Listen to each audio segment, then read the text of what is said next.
ओम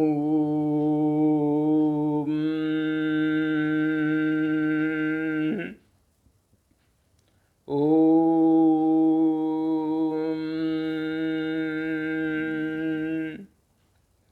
ओम।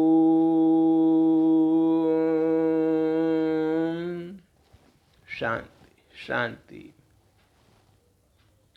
सभी आत्माओं को दिल से ओम शांति, नमस्ते। आज का जो विषय है उसको आप ध्यान से सुनिएगा। कि जो आज के समय में जो भ्रम फैला हुआ है उसको दूर करने का एक पहल कर रहा हूँ। और ये सब भगवान वाच है। मेरे मुँह होंगे ज़रूर, लेकिन ये जो वाक्य हैं सब भगवान के हैं, स्वयं भगवान के हैं, प्रत्यक्ष भगवान के हैं। किसी दूसरे साधक के नहीं, किसी की कल्पना से नहीं, साक्षात भगवान के भगवान वाच है। और वो सबसे बड़ा विषय है कि ईश्वर सर्वव्यापी नहीं है। जो हमारे अभी तक के जो है ना, जो जो जो हमारी ये मान्यता है, हमने जो कहीं न कहीं पढ़ लिया है या लोग बताते रहते हैं ईश्वर सर्वव्यापी है, ये सरासर गलत है। ये भगवान की सबसे बड़ी ग्लानि है। ये गाली तुल्य है, भगवान को गाली देने के समान है। इससे बच जाइएगा। ये जो मिथ्या जो है आपका जो है, हम सभी का जो जो ये माइंड सेट है वो चेंज होना चाहिए। मैं आपको आसार में बता देता हूँ, आप मान जाएंगे, अपने विवेक का इस्तेमाल करिएगा और इसको ज़रूर ध्यान से देखिएगा। ईश्वर कदापि सर्वव्यापी नहीं है। ईश्वर अगर सर्वव्यापी होता तो हम क्यों ईश्वर से बार बार यह जो है आराधना करते, हे भगवान मेरे दुख हरो। अपने आप से बोल दो। कुत्ते, बिल्ली, ठिक्कर, बित्तर, सूअर, गधे सभी में भगवान का रूप दे दिया, उसका अवतार दे दिया। कितनी बड़ी ग्लानि है, कितनी गलत कल्पना है। क्या ईश्वर इतना गिरा हुआ है? वो गधे के शरीर में आ जाएगा, सूअर के शरीर में आ जाएगा, कुत्ते, बिल्ली, पत्थर, टक्कर हर एक में आ जाएगा। अगर ऐसा है फिर हम मंदिर क्यों जाते हैं, तीर्थ क्यों जाते हैं, क्यों भगवान को पुकारते हैं, क्यों जो है ये कहते हैं परम पिता परमात्मा हे प्रभु क्यों कहते हैं, उसकी तरफ ऊपर क्यों देखते हैं? आप सोचिए, विवेक का इस्तेमाल करिए। ईश्वर सर्वव्यापी कदापि नहीं है। ईश्वर है परम धाम का रहने वाला, जिसकी जो है ऊंचाई बिल्कुल आकाश से भी परे है। वो अजन्मा है या भोगता है, सर्व का पिता है, हम सभी आत्माओं का पिता है, सृष्टि की रचनाकार है, सबको सुख देने वाला है, सबका जो है बेड़ा पार करने वाला है। वो सर्वव्यापी नहीं है।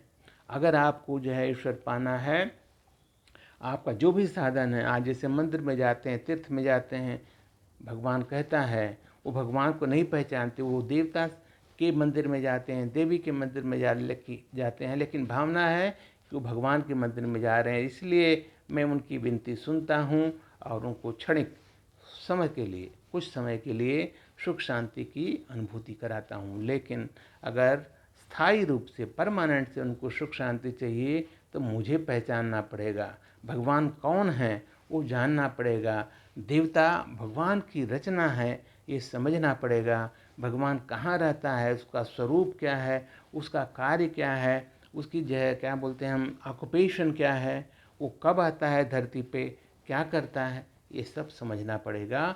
और वो समझ करके संपूर्ण रूप से उस पर जब समर्पित हो जाएंगे, वो जो है फिर हमें अपना बच्चा बना लेता है। फिर जो हमारे बाप का वो सब कुछ हमारा, जैसे हम ब्रह्मा कुमार कुमारियाँ कर चुके हैं, ईश्वर को पहचान चुके हैं, देख चुके हैं, उसे अनुभव कर चुके हैं, उसको जो है साक्षात्कार कर चुके हैं, अपने साथ वहाँ पर आत्मा में बैठे हुए अनुभव कर चुके हैं। हर परिस्थिति, हर कार्य में उसे अपना साथी मानकर, साथी समझकर उस चीज़ का अनुभूत करते रहते हैं। अपने अंतरात्मा के वो जो तीसरी नेत्र ईश्वर देता है, ज्ञान लेने के बाद से परमात्मा जब उसके हम बन जाते हैं तब वो तीसरी नेत्र देता है। यहाँ नहीं, ज्ञान का तीसरा नेत्र, उन्हीं ज्ञान की आँखों से हम उस परमात्मा को देखते हैं, परम धाम में जाते हैं अपने आत्मस्वरूप में, और वहाँ भगवान के साथ बैठ कर के बिल्कुल भगवान की सर्व शक्तियाँ, सर्व गुण खजाने प्राप्त करते हैं,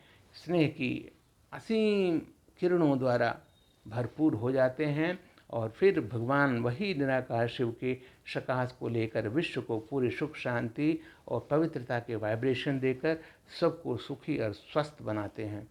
ये भगवान करता है, लेकिन भगवान ने हम में निमित्त बनाया ब्रह्मा कुमार कुमारी बन कर के ब्रह्मा के मुख द्वारा ब्रह्मा मुखवंशाली संगम युगी ब्राह्मण। ब्राह्मण हम हैं, तन के ब्राह्मण और जन्म के ब्राह्मण। जन्म के ब्राह्मण, आज मैं कुछ कटाक्ष नहीं करता, आप देख सकते हैं कि आजकल जन्म के ब्राह्मण क्या क्या करते हैं। हम हैं कर्म के ब्राह्मण। ब्राह्मण जन्म नहीं हुआ, लेकिन कर्म जो है ब्रह्मा की संतान को ब्राह्मण कहा जाता है। हमें ब्राह्मण बनाने वाला है स्वयं ब्रह्मा है। हम हैं संगम युगी ब्राह्मण और हमें गर्व है अपने पिता पर, ब्रह्मा बाबा पर। और निराकार शिव तो सर्व का पिता है, पूरे विश्व की आत्माओं का पिता है। आप उसको समझें, उससे जो है शक्ति, स्नेह और सर्व प्राप्ति करने के लिए उसे पहचानें। सर्वव्यापी नहीं है, ये ग्लानि है। कभी भी जो है ना इस चीज़ को मत मानिए, ऐसा मानेंगे भ्रम में रह जाएंगे।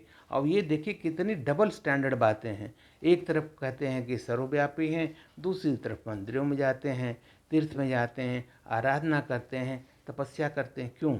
जब तुम्हारे अंदर भी भगवान है, फिर क्यों आप आते? तो आपको तो सब कुछ मिलना चाहिए। कुत्ते बिल्ली की पूजा करिए, मैला पहनाइए, जो आजकल के कुत्तों को बिल्लियों की तो हो ही रही है। टिक्कर भित्तर खंभे में, सिंह में, सूअर में, गधे में, पंचमुखी हनुमान का मैं कभी कोई मंदिर देखता हूँ, पंचमुखी हनुमान कहाँ से आए? किसकी कल्पना है? पंचमुख वाला कौन? 10 शीश वाला रावण कैसे हो गया? ये सिर्फ कल्पना है। कल्पना है, उसका एक सांकेतिक भाषा है। जैसा मैंने पहले बताया था, 10 सिर वाला सिर्फ एक रावण ही था क्या? उसके भाई या उसके पुत्र 10 शीश वाले क्यों नहीं हुए? उसी तरह से पंचमुखी हनुमान हैं। एक बंदर बोला जाता है हनुमान को, उनको 5 मुख कहाँ से आ गए? वो स्वरूप बताते हैं, लेकिन स्वरूप भी इतना गंदा। कोई गधे का मुख दिखा देते हैं, कोई सूअर का मुख दिखा देते हैं, कोई किसी का। इतनी बड़ी ग्लानि, आप उनकी पूजा करते हो और उसको ऐसे आप इस रूप में देख देते हो। बहुत ही ग्लानि वाली बात है। ईश्वर सर्वव्यापी कदापि नहीं है, और जब तक आप इसको नहीं छोड़ोगे तब तक आपको ईश्वर की प्राप्ति तो क्या, ईश्वर के बिल्कुल भी जो है ना आपके दृष्टि के पात्र भी नहीं बनेंगे। ये जो मिथ्या बातें, काल्पनिक बातें, इनको हटा देना चाहिए। कदापि सर्वव्यापी नहीं है।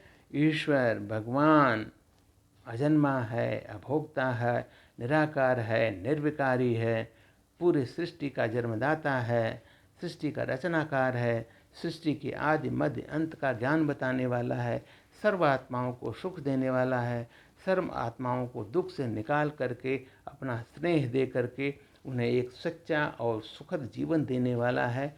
कर्म भोग हैं तो हमारे कर्मों से हैं। अब वो धर्मराज, अभी कुछ दिनों पहले बाबा की मुरली में आया था कि वही जो है अंत समय में वो धर्मराज का रोल अटेंड करते हैं। यही भगवान हमारे पिता जो निराकार शिव है, उस समय वो धर्मराज का काम करते हैं। जो जैसा किया है, दंड का काम किया है, पाप का काम है, दंड मिलेगा। कर्म खराब किए हैं तो कर्म भोग मिलेगा। इसीलिए आप देखे होंगे किसी किसी को आखिरी समय में प्राण यानी कि आत्मा निकलती नहीं है, क्योंकि उसे दंड भोगना है। अब वो एक्सप्रेस नहीं कर पाती कि हमें क्या दंड मिल रहा है। उस समय धर्मराज का रोल होता है। धर्मराज बिल्कुल पक्षपात नहीं करेंगे, जैसा कि हो वैसा पाओगे। इसलिए उससे बचिए। आपको पता नहीं है कि कितना कष्ट होता है। वो जो अंत समय में 1 हफ्ता, 10 दिन, 1 महीना, कोई 6 महीने जो पड़ा रहता है, वो उसका कर्म भोग है। उस समय आत्मा को इतना कष्ट मिलता है, इतना दंड मिलता है कि वो बयान नहीं कर पाता। उससे बचिए, क्योंकि धर्मराज भी बोलते हैं मैं किसी का पक्षपात नहीं करूँगा, जो जैसा है वैसा ही। इसलिए आज 2 दिन पहले बाबा ने मुरली बोला है कि उस समय भी वही धर्मराज जो हमारे पिता हैं, जब उनके सामने हमारी जो है बैठे बैठक, तो बाबा भी कहे वाह बच्चे वाह। जो अभी बाबा हम लोगों को कहता है, उस समय भी हम ऐसा, हमारे कर्म हमारे यहाँ बिल्कुल ही पाप बिल्कुल ना हो, ताकि बाबा बोले वाह बच्चे वाह, धर्मराज के रूप में। तब जीवन सफल है। अभी से सचेत हो जाइए। अभी बाबा क्या बोलता है, जो गलतियां हो गई, जो विकर्म कर दिया, सीधे सीधे बाप को बता दो। ईश्वर को बता दो परम धाम में, या जब हम अब हो जाते हैं बाबा के जो है ना, बाबा के रूम में जो लेटर बॉक्स है उसमें लेटर डाल दे दो। अपनी बड़ी बहन के सेंटर में जाते वहाँ पर लेटर डाल दो कि हमने आज तक ये पाप किए हैं, अब ये दोबारा कभी नहीं करेंगे, क्योंकि हम पवित्र बन चुके हैं, ब्रह्मा मुख वंशावली बन चुके हैं, संक्रांत युगी ब्राह्मण बोलते हैं, ईश्वरी संतान बन गए हैं, इसको हमने छोड़ दिया। बाबा उसको क्षमा कर देगा। और दोबारा फिर कभी ऐसा विकर्म नहीं करना, गलत कर्म नहीं करना, मनसा वाचा कर्मणा, कभी भी संकल्प से भी कोई अपवित्रता और किसी को दुख नहीं देना, बिल्कुल श्रीमत पर चलना। आपको अंत में किसी प्रकार का दंड नहीं मिलेगा। आप सीधे, भगवान तो आया है सबको जो सीधे ले जाएगा शांति धाम, और उसके बाद जो नंबरवार हैं उसके मुताबिक सुखधाम यानी सतयुग। तो बिल्कुल उसके पात्र बनिए, बिल्कुल ब्रह्मा बाबा, शिव बाबा को समझिए, और उनके साथ जन्म अभी हम लिए हैं, बिता रहे हैं, और फिर वापस उन्हीं के साथ जो है यानी ब्रह्मा बाबा के साथ कृष्ण अवतार में, फिर राम अवतार में उनके साथ पूरा 2 योग साथ में रह करके। बाबा तो हमारा बिल्कुल निर्माण है, वो कुछ लेता नहीं, वो तो वहाँ हमें जन्म देकर सीधे वापस अपने परम धाम चला जाता है। हम बच्चों को पूरे जो है 21 जन्म का सुख, वापस फिर 63 जन्म, टोटल 84 जन्म के बाद फिर इसी संगम युग पर आकर के दोबारा मिलता है 5000 वर्ष बाद। फिर बोलता है मेरे सीखी लेती बच्चे, यानी बिछड़े हुए बच्चे, मुझे पहचानो मैं आ गया हूँ। वाह मेरे बाबा, वाह वाह श्री कृष्ण, वाह वाह मेरे बाप, वाह मेरे टीचर, वाह मेरे शुद्धगा, वाह मैं आत्मा, वाह। ओम शांति।